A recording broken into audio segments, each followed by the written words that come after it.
외교부 제1차관을 지냈던 최종권 연세대 교수와 함께하겠습니다. 어서 오세요. 네, 안녕하십니까. 네. 이종섭 호주 대사가 결국 사퇴를 했습니다. 네, 3주째 다루네요. 그러니까요. 한번 좀 정리를 해봐야 되지 않겠습니까? 오늘로 이종섭 전 대사를 한번 정리했으면 좋겠는데요. 네. 3월 4일 날 주호주 한국 대사로 전격 임명되었죠. 네. 그리고 불과 25일 만에 그러니까 3월 29일이네요. 지난주에 사임하였습니다. 대사가 이렇게 한 달도 안 돼서 사임한 경우가 있나요?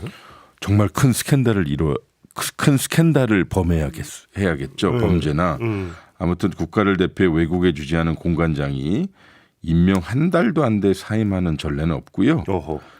정리해 보면 부임지인 호주 캔버라, 그러니까 호주 캔버라가 수도죠. 네. 약 열흘 정도 머무른 거예요. 그리고 호주의 신임장 사본만 제출했을 것이고 공식 업무는 없었던 것이죠. 근데 이 소위 저는 이걸 이종섭 대사 파동이라고 생각하는데 네. 이거의 기원이 뭐냐 하면 아시다시피 해병대 채모 상병 순직 사건이 있었고 수사 외압 의혹으로 공수처 수사 대상에 올라 있음에도 불구하고 윤석열 대통령이 전격 호주 대사로 임명한 것이 이 파동의 기원이라고 생각합니다. 네. 이종섭 전 대사는 보통의 피의자가 아니라고 생각하고요. 국방부 장관 시절 경찰에 넘긴 해병대 최상병 순직 사건 관련 기록 횟수를 지시하는 등 조사에 부당 개입한 혐의가 있다고 하는데요. 네. 자신이 결재한 것을 하루 만에 번복한 것인데 이러한 지시를 하기 전에 대통령실 유선 전화를 받은 것이 팩트로 알려져 있습니다. 네. 보도가 그렇게 나왔죠. 네, 그래서 이종섭 전 장관의 호주 대사직 임명 후에 이러한 배경 때문에 도피설이 나온 거죠. 그래서 호주 대사냐 도주 대사냐라고 네, 하는 비아냥까지 있었는데 예. 그래서 그런지 21일이죠. 부임한 지 열흘 정도 후에 방산협력 주요 공관장 회의를 명분으로 귀국했고 이것조차도 이 전 대사의 귀국을 만들기 위해 급조한 것이 아니냐라는 논란이 있었어요. 그렇죠. 그래서 이것을 보면 정말 일단 개인적으로는 여러 사람들한테 민망하고 화가 나기도 하고요. 또 하나는 이거는 좀 많은 분들이 선거 기간이어서 네. 좀 선거 공학적인 면만 보시는데 예. 외교 난맥을 좀 짚어볼 필요가 있다고 생각합니다. 잠깐만, 외교 난맥이라고 예. 하는 것은 이게 그냥 하나의 어떤 독립된 사건이 아니라는 말씀이신 거예요? 예, 그러니까 이종섭 대사 소위 파동권은 네. 어떠한 원인의 증상이라고 저는 생각을 해요. 어허. 일단은 윤 대통령은 이 대사의 사의만 수용했고요. 그간의 자초지정에 대한 아무런 말이 없어요. 예. 대통령실도 그렇고. 예. 이미 국민적 의혹으로 덧키운 사안에 침묵으로 일관하는 태도는 지난 윤석열 정부 2년간의 국정 태도와 일맥상통하죠. 비슷하다는 말씀이세요? 현 정부가 대한민국 국민의 수준과 외교적 상식을 얼마나 고려하고 있는가 혹은 얼마나 무시하고 있는가라는 질문을 던지고 싶고 예. 외교적 관점에서 보면 혹은 외교 현장의 논리에서 보면 이러한 몰상식은 저는 2년간 지속되었다고 감히 말씀드리고 싶습니다. 어떤 사례들이 있는데? 여러 사례가 있죠. 예. 첫 순방이었던 나토 정상회의 때 네, 맞아요. 그때가 처음 민간인의 공군 1호기 탑승 논란이 있었고요. 있었어요. 그리고 영국 여왕이 사망하였을 때 영국 귀국 후 직후 장례식의 조문을 하지 못했던 것 그 다음에 하긴 했습니다만 예. 그리고 유엔 총회 현장에서 윤석열 대통령의 그 바이든 대통령 관련된 발언 바이든 날리면 네, 온 국민이 청력 테스트를 했었던 기간이었죠. 또 이로 말미암아 MBC 취재진 용산 대통령실 출입하던 MBC 취재진을 공군 1호기에 탑승하지 못하게 했던 거. 네. 그리고 리투애니아인가요? 그 김건희 여사의 행동, 특히 쇼핑 논란이 있었죠. 예. 그리고 주목을 좀 덜 받긴 했습니다만 외교관의 시각으로 보았을 때 영국의 국빈 방문 시 런던 다우닝가 10번지에 있는 영국 총리 관저에 윤 대통령이 홀로 출연한 것이요. 상대방은 부부가 나왔는데 말입니다. 네네네. 그리고 직후에 파리에 늦은 밤에 폭탄주 회동이 이제 보도로 났었죠. 네. 이때가 이제 그 부산 엑스포 유치 기간이었는데요. 그리고 작년 연말입니다. 주 니덜란드 한국 대사 초치 논란이 있었습니다. 과도한 의존인데요. 아 맞아요. 예. 이런 것을 보면 이종섭 대사 임명 파동은 하나의 계속 연속적인 이벤트 사건인 것이죠. 그러니까 이제 그 좋게 표현을 하더라도 전혀 매끄럽지 못한 네.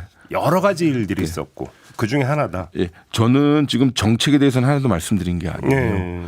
그러니까 어떻게 보면 국정 태도고요, 외교를 대하는 자세인 것 같아요. 네. 이 외교 행위를 하는 데 있어서 여러 논란과 사안이 발생되었는데 정부의 적절한 설명이 부족하거나 혹은 없거나 아니면 요구를 하면 좀 막아버리는 케이스가 많아요. 네.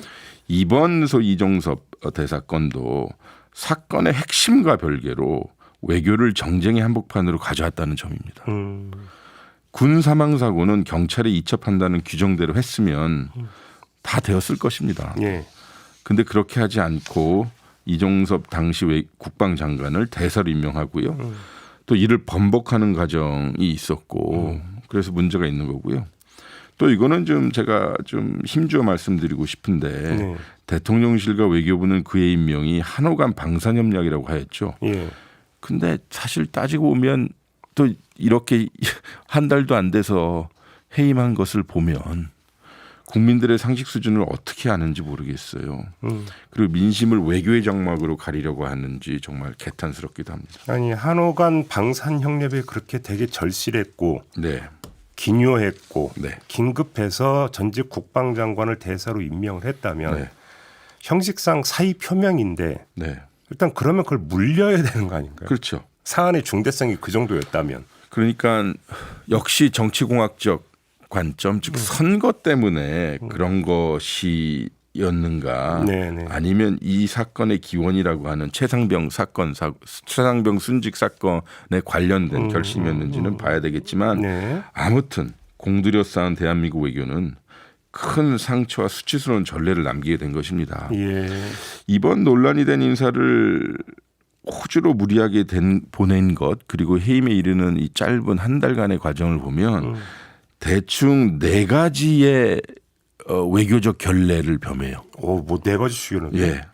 첫 번째 말씀드렸다시피 사법적으로 문제가 있는 피의자가 부임지에 열흘 정도밖에 머물지 못했던 것. 동시에 논란이 된 인사를 호주로 무리하게 보낸 것. 네. 그리고 세 번째는 국내에 머물다가 전격 사퇴시킨 것. 그럼 호주를 뭘로 본다는 겁니까?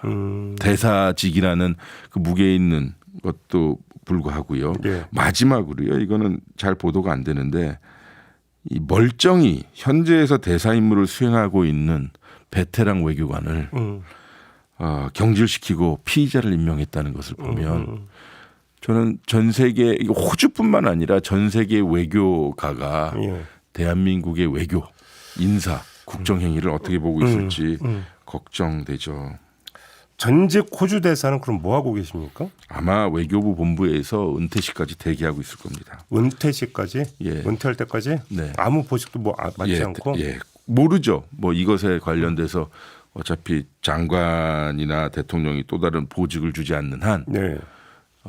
제가 아는 전례의 상식으로 보면 한 1년 반 정도, 1년 정도 남으신 것 같은데. 정년까지? 예. 뭐 무보직으로 있겠죠. 아, 그래요? 예. 참. 아, 그냥 속칭 유탄 맞은 경우잖아요, 그러면. 그렇죠. 본인은 저도 호주에 아는 분들이 많은데 이분이 호주 교민으로부터 많은 신망을 받았던 분이에요. 아, 그래요? 예. 그래서 아무튼 말씀드린 것과 같이 전 세계 외교가에 대한민국 외교와 국정 혼란, 인사의 불투명성을 보여준 것은 아닌지. 아휴, 알겠습니다. 이 문제는 이 정도로 정리를 하죠. 네. 다음 주제로 넘어가야 될 것 같은데 유엔 안보리 대북제재위원회 전문가 패널이라고 있다고 해요. 근데 활동을 중단하게 됐다. 뭔 얘기입니까? 이게? 이것도 마찬가지인데요. 예.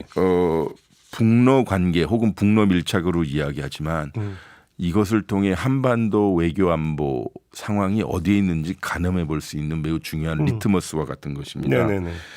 유엔 안전보상이사회라는 것이 있고요. 거기에 5개의 상임이사국이 있죠. 그렇죠. 미국, 불란서, 중국, 러시아. 영국이 있습니다. 네. 이들은 소위 비토권을 가지고 있는데요.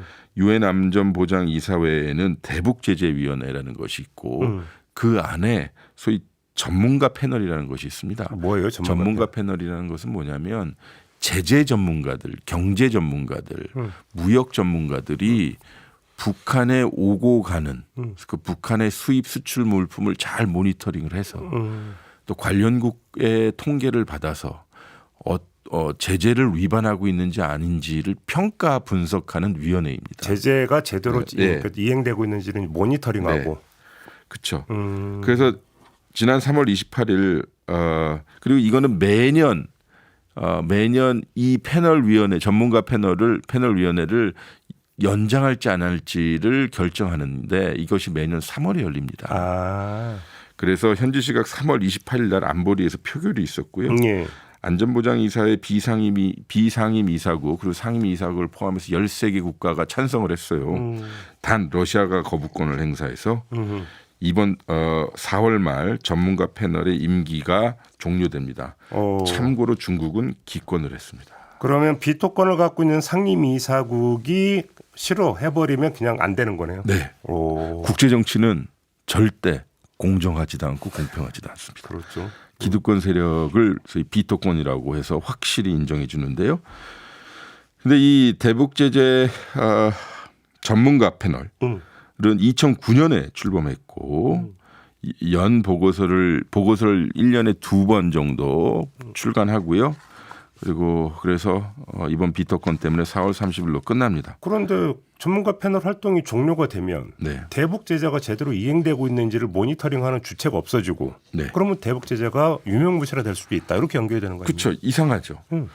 보시죠. 2년여 전에 전쟁은 우크라이나에서 터졌는데 한반도에 특히 북한을 향한 대북 제재가 구멍이 뚫린 것이죠. 그리고 결과적으로 이 원인은 표면적 원인은 북한하고 러시아의 밀착 때문인 거죠. 그렇죠. 그러니까 전쟁은 분명히 우크라이나에서 났는데 우리가 어떻게 보면 피해를 보는 거죠. 저는 제재 만능주의자는 아니지만 제재는 필요하다고 생각하는 사람 중에 하나인데요. 즉 미국을 포함한 유럽 그리고 우리나라 포함해서요. 네. 러시아가 우크라이나 전쟁용 포탄과 미사일을 북한에 공급받는 것 때문에 거부권을 행사한 이유라고 주장하고 있습니다. 즉 네. 러시아하고 북한하고의 전략적 제휴가 심해진 결과로서 러시아가 이번에 비토권을 행사한 것이라고 이야기하고 있고 미국은 이를 부패한 거래라고 칭하고 있습니다. 그래서 더러운 거래인 거죠. 그래요? 근데 희한하죠. 이게 저도 현직에 있었을 때 겪어보고 경험해 본 것입니다만 2017년부터 2022년 사이 문재인 정부 기간에는 러시아하고 중국이요. 북한이 핵을 쏘거나 ICBM을 발사하면 대북 추가 제재할 때 동의해주고 그랬어요. 물론 이게 2006년도부터 시작한 거라. 그러니까 윤석열 정부 이전에는 어쨌든 간에 대북 제재는 잘 국제사회와 협력해서 작동했던 것이거든요. 그러니까 간단히 한국과의 공조에서 북한과의 공조로 바뀌었다 이렇게 된 거죠. 그렇죠. 그래서 2022년부터 대륙간 탄도미사일 시험 발사 등으로 대북 결의에 대해서 러시아하고 중국은요. 북한의 합리적 안보 우려에도 고려해야 한다며 추가 제재를 유보했습니다. 네. 이게 뭐냐면 2022년도부터 한미일 안보 협력이 증가됐던 시기와 상관성이 있다는 것을 알 수 있습니다. 네네.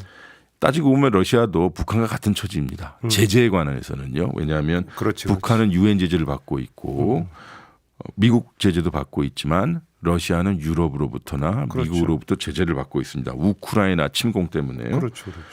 이에 따라 북한에 전략적으로 접근할 필요가 있는 것이 러시아의 필요이기도 합니다. 동시에 북한도 제재를 받는 것뿐만 아니라 남북 관계의 빙하기 그리고 한미일의 구도 강화에 따라서 러시아에 접근해야 할 전략적 이익이 있었던 것이고 이것이 소위 상호 간의 전략적 이익이 합치되어 네. 오늘날의 결과가 있었던 것이죠. 그리고 작년에 북러 정상회담을 기점으로 북한과 러시아는 전략적 협력을 많이 하고 있습니다. 전략적 협력. 제가 전략적 그러는데 이게 말이 멋있으려고 하는 것이 아니라 예. 서로의 필요에 따라서라는 뜻입니다. 예. 어떤 필요? 일단은 북한은 러시아로부터 경제, 과학 그리고 기술 협력이 필요하죠. 워낙 제재에 있는 것이니까요. 그리고 중국에 너무 의존하고 있는 상황이니만큼 그들도 다변화할 필요가 있었던 것이죠. 그렇죠. 러시아는 지금 우크라이나 전에 있어서 가장 기본적인 포탄 등이 부족하니 상당히 전략적 이익이 필요했던 것이고 또 북한 입장에서는 소위 대한민국, 미국뿐만 아니라 자기들도 선택의 여지가 러시아에게도 있다라고 하는 거죠. 그러니까 2017년, 18년도에 김정은이 우리 한반도 평화 프로세스에 손을 잡은 것이 자기들의 전략적 선택이었다면 예. 2022년, 23년도에 했던 전략적 선택은 그 반대. 제가 얼마 전에 이 방송에서도 말씀드렸지만 북한은 떠나가는 배가 된 것이죠. 떠나가는 배. 네. 얼마만큼 전략적 협력 구도가 강화되었냐면요. 사실 우리나라도 미국이랑 또 우리 우호국이랑 정보 협력이라는 거래요. 그러니까 쉽게 말씀드리자면 스파이 협력이죠. 정보 교환 협력. 네. 우리 국정원과 미국 CIA와. 네네네. 근데 이런 것들은 공개를 하지 않아요. 워낙 민감한 사항이. 공개를 해서도 안 되는 거죠. 그렇죠. 예. 뭐 소위 그분들은 소위 음지에서 양지를 지향하는 사람들이니까. 예. 근데 최근에요. 이것도 지난주 이야기입니다. 3월 28일 조선중앙통신에 따르면요. 나리시킨이라는 사람이 25일부터 27일 사이 평양을 방문했다고 나와요. 근데 이 사람이 뭐냐면 러시아의 대외정보국 국장입니다. 그러니까 이를테면 러시아의 정보수장입니다. 영어로는 SVR이라고 하는데 미국의 CIA가 있다면 러시아에는 SVR이 있습니다. 우리나라의 국정원과 같은 전신 겁니다. KGB쯤 되는 거고요. 그렇죠. 예. 예, 맞습니다. 제가 KGB를 잊었고 있었는데 세대가 역시 다른 겁니까? 왜 이러세요 또? 네. 예. 그러니까 CIA와 견줄 수 있고요. 그래서 이 사람이 누구를 만났냐면 북한의 국가보위성의 간부들을 만났다고 아예 공개를 해버렸어요. 그러니까 북한의 국가보위성은 우리나라의 국정원에 견줄 수 있는 것이고요. 그러니까 이 정보수장이 북한을 방문한 걸 공개한 것 자체가 그러니까 눈에 띄는 거네요. 그렇죠. 특히 노동신문이 아니라 조선중앙통신에 이거를 보도를 했는데 대외통신입니다. 그러니까 우리 이렇게 협력하고 있어라는 것을 대외에 과시하려고 했던 거죠. 그렇네요. 근데 거기에 내용이 참 재미있어요. 아니 정보하는 사람들이 이렇게 공개를 해도 되나라는 생각이 들 정도죠. 조선중앙통신이 이번 회담을 통해 적대 세력들의 가중되는 정탐모략 책동에 대처하여 협력을 더욱 강화하기 위한 실무적 문제들을 토의했고 제기된 문제들에 대해 완전한 견해일치를 보았다라고 합니다.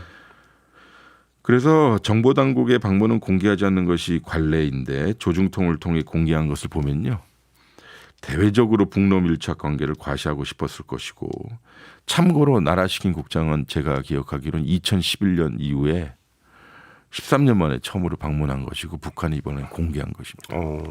그러니까 정보 협력까지 오는 것은 그 전에 뭐 과학 협력, 농업 협력 등등이 있는 거고요.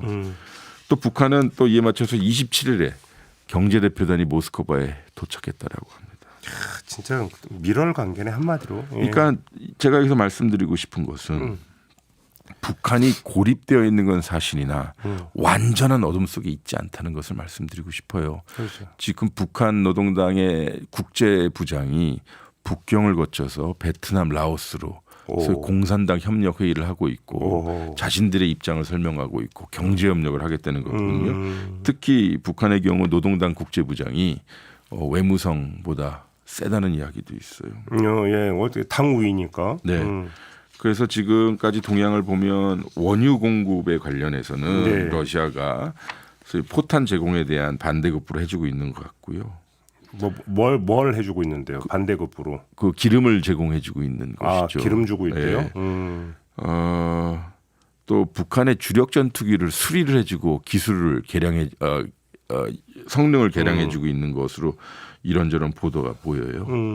그리고 지난번에도 말씀드렸지만 푸틴 대통령이 북한이 자체 해구산을 가지고 있다라는 발언을 함으로써 핵 보유국을 인정해 핵 보유국을 인정해 주는 것 같고요. 근데 미국도요. 북한이 고립에서 벗어났다고 평가하는 것이 좀 특이해 보입니다. 예. 즉 미국의 국가정보국장인데요. DNI의 국장이 연례 위협평가 보고서에서 북한이 20년 걸치 무서운 유엔 제재와 코로나19 봉쇄 등 깊은 고립의 시기에서 벗어났다고 아예 보고서에 썼습니다. 어허.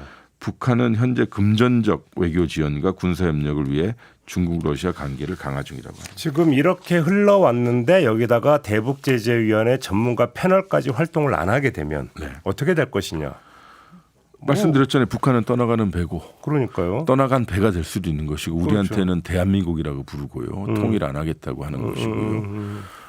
우리는 또 반면 지금 선거 중입니다만 아무튼 한반도 평화교섭본부는 셧다운 됐고요. 네. 또 뭐 자유를 확장하겠다는 소위 통일 방안 새로 만든다고 하고요. 네. 이런저런 인권 얘기하고 있습니다만 뭐 중요하다 치더라도 좀 전략적으로 현 상황을 좀 봐야 될 것 같아요. 아무튼 이 흐름에서 뭔가가 좀 동떨어져 있다 이런 얘기가 되는 거잖아요. 우리 같은 경우는. 예, 우리는 뭐 외교관들은 바쁠 겁니다 아마 바쁘길 바라고요. 정보 당국의 협력도 잘 되길 바라지만 네. 공개 정보를 접한 시민의 한 사람의 입장에서 보면 한반도 주변국들이 엄청 바쁘다. 일본은 일본대로 지금 북일 정상회담을 한다 만다 북한과 지금 삿바싸움하고 있는데 다시 반복하지만 우크라이나에서 전쟁이 터졌는데 한반도 환경은 점점 이 회색지대 혹은 어두워지는 것 같죠. 그러니까 말이에요. 저는 우크라이나를 침공한 러시아를 비판해야 된다는 의견은 좀 100% 동의합니다. 예. 그거는 절대 해서는 안 되는 것이지만 예. 우리가 그 전쟁의 연류가 되어서 스스로 러시아와의 전략적 협력의 공간을 닫아버린 것은 전 잘못했다고 봅니다. 네. 아니 뭐 저하고 김종배 앵커하고 하는 건 사교고요. 친한 사람끼리 혹은 아는 사람끼리 좋은 이야기하는 건 사교인데 적대적인 대상과 혹은 불편한 대상 싫어하지만 좀 필요한 대상과 하는 건 외교거든요. 네. 나의 국익을 확보하기 위해서. 예. 좋은 표현이십니다. 그렇죠. 예. 친한 사람끼리 하는 건 사교. 나쁜 사람한테 하는 건 외교잖아요. 그래서 외교적 해결이 필요한 건데 러시아 당연히 나쁘죠. 근데 저는 우크라이나에게는 인도적 지원의 테두리를 지켜나가면서 살상용 무기의 직간접 지원은 어렵다는 레드라인을 만들었었는데 이것을 지키지 못했다는 것이 좀 안타깝죠. 그리고 러시아와의 고위 교류는 계속하면서 대화의 통로는 만들어놨어야 됩니다. 그러니까요. 간단하게는 뭐 우크라이나 전쟁이 영원할 겁니까? 그러겠죠. 언젠가는 끝나겠죠. 그럼 포스트 우크라이나 전쟁 상황에서 한러 관계를 어떻게 정립할 것인지는 한러 관계를 관리해 나가면서 했어야 되는데 지금 너무 안 좋은 것 같아요. 그래서 러시아가 우크라이나를 침공했는데 대북 제재는 붕괴되는 모습이 안타깝죠. 오히려 북한이 살 길을 찾고 있는 거네요. 한마디로 정리를 하면. 그래서 한미일 협력이 중요한데 이게 정말 한반도의 평화 안정에 얼마만큼 공헌할 수 있는지 그 과정에서 우리 정부가 할 수 있는 것은 거의 지금 없다라는 것이 돼버리는 거고. 그래서 어쨌든 이종섭 건과 관련해서도 마찬가지지만 얼마나 외교를 심각하게 전략적으로 생각하고 있는지에 대해서는 국민의 한 사람으로서 의문을 가질 수밖에 없습니다. 그러게요. 지금 치밀하게 어떤 뭐냐면 대응에 들어가도 부족할 판에 오히려 이종섭 건으로 여러 가지 그러니까 사달이 났었다. 이런 이야기가 되는 거 아니겠습니까? 맞습니다. 이렇게 정리하죠. 최종건 연세대 교수와 함께했습니다. 고맙습니다. 네, 고맙습니다. 저도 물러가겠습니다. 고맙습니다.